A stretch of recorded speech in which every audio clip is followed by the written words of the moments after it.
us today, and it's a really cool kind of thing to be interviewing him because it's this full circle thing that happened probably a year ago, almost to the day when everything shut down.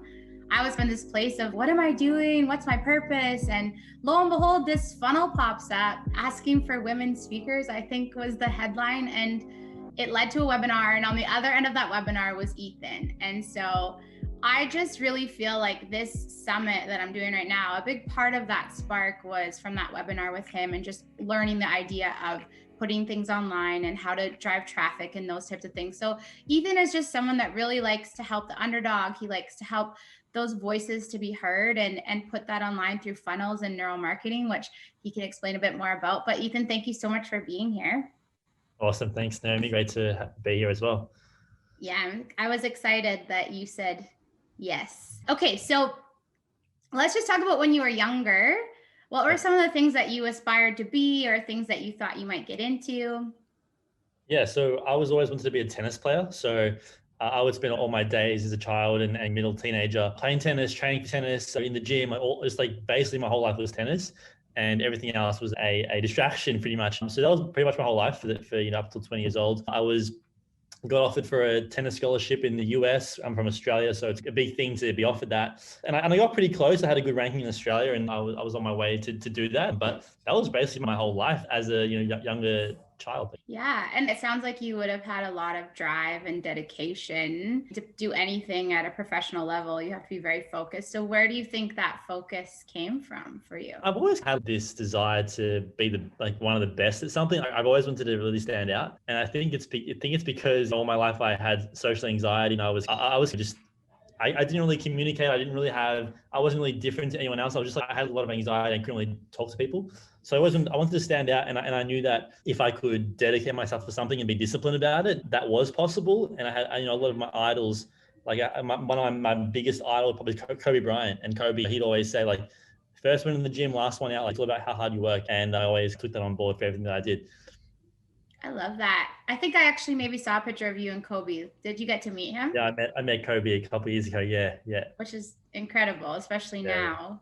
Yeah, exactly. Yeah. So as you had this drive and you wanted to do things well, and you said that you had a lot of social anxiety and those things were hard for you. So what were some of the things that you overcame with those struggles? Yeah. So I was probably the quietest kid in the classroom, in every classroom, to the point where at the parent teacher night where they would interview your parents and be like, oh, how's my kid going? They would always say, I don't know if Ethan gets it or not, because he doesn't say a thing in the classroom. And it wasn't just with teachers, but also in my peers. I didn't have many friends. And it wasn't because I was strange or didn't want to have friends, but it was because I couldn't actually communicate and I didn't have the confidence to go and talk to people. I had to overcome a range of those issues, how to communicate, how to talk to people. I literally had to learn social dynamics, how to actually communicate, how to pick up different cues, everything about communication I had to learn. And that was really interesting to me. And it was, actually a benefit to me now, but at the time it was very strange. Yeah. And I think that there's adults that still don't know how to communicate, but you had that in a very intense way. So what were some of the things that helped you? How did you overcome that?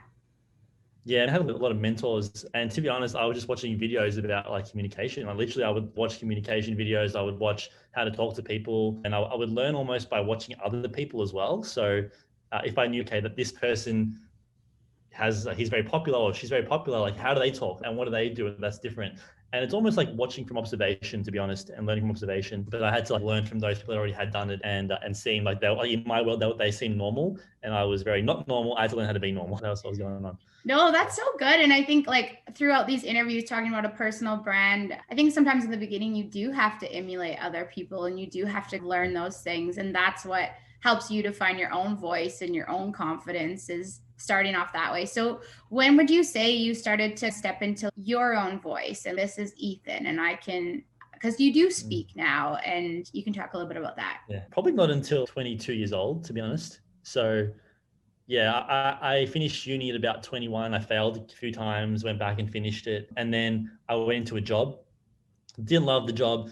I learned how to do digital marketing, but I wanted to make an online business that I didn't have to actually be around people. So I still had the same issues. And then at about 22, I've already had some success with my online business, but now I want to push myself a little bit and do something that's crazy And the biggest fear in the world is public speaking. So what if I could master the biggest fear in the world, public speaking, and do really well in that? How cool would that be? And then, so I get obsessed with it, and then it happened.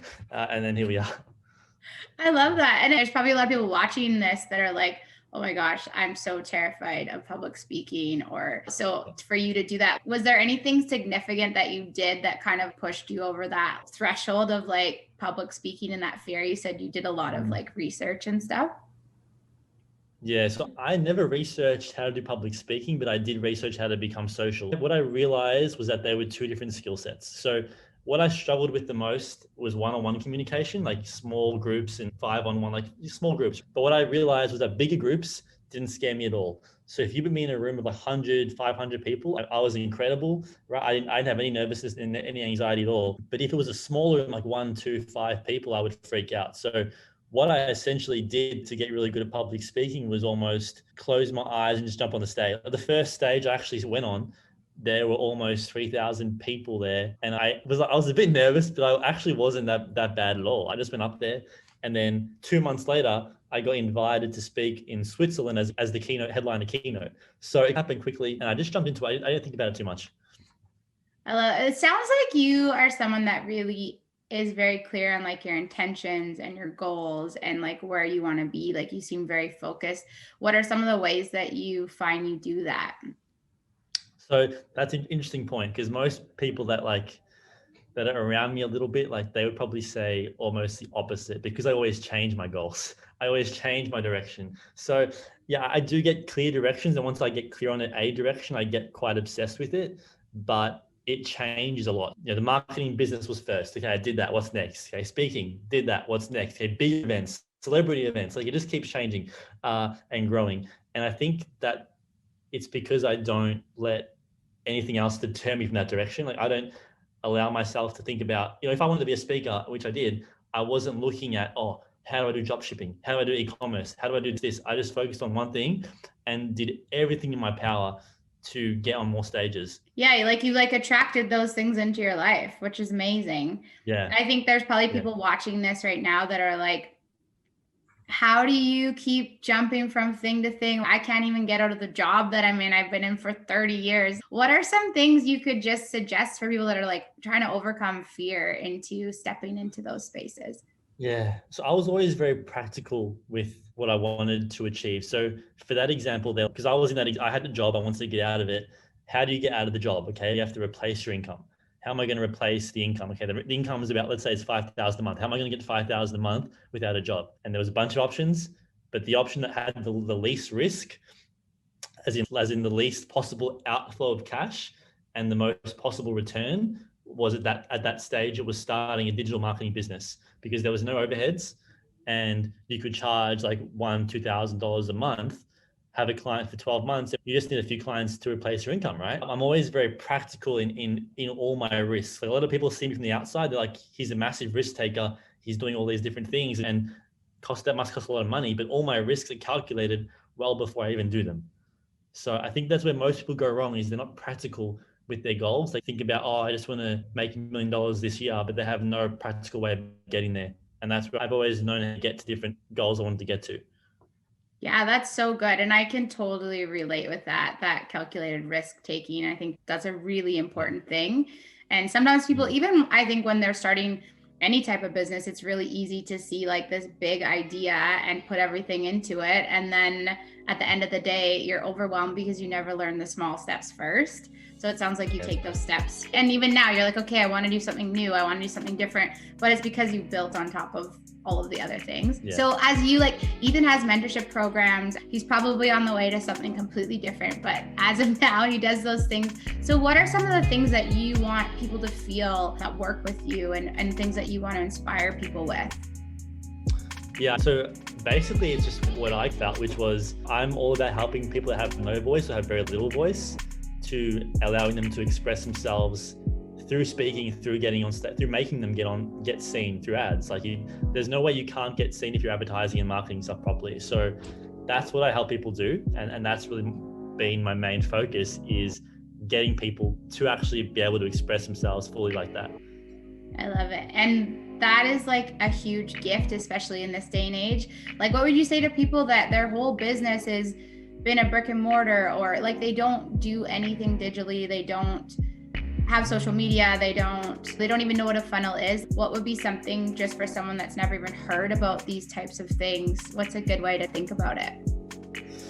Adapt or die, really, isn't it? Adapt or die. If you're not going to get online, at least have someone in your team that's going to learn about it for you. Because any bricks and mortar business can make money and should be making money online. Even like things like personal trainers that usually had to work face to face.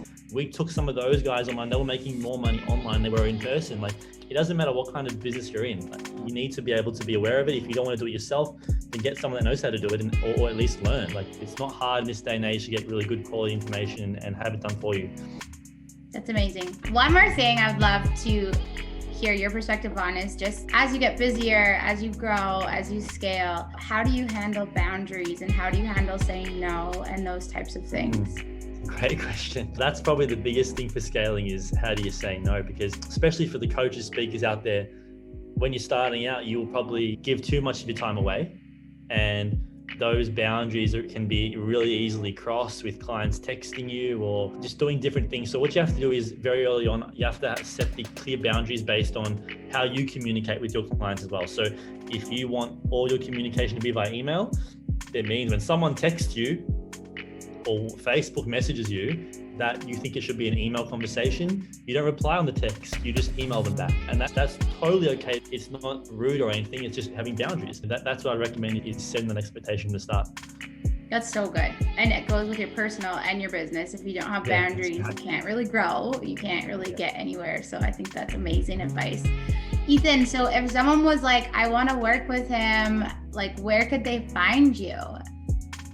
Yeah, the best place for my website is just my name, ethandonati.com. So that's probably the best place to go, and there's a bunch of ways you can contact my team directly and stuff like that. Amazing. And I would say to anyone that is trying to scale their business, trying to grow their personal brand, trying to get to that next space, you need someone like Ethan on your team for sure. So thank you so much, Ethan, for being here. Awesome. Thanks, Naomi. Awesome. Amazing.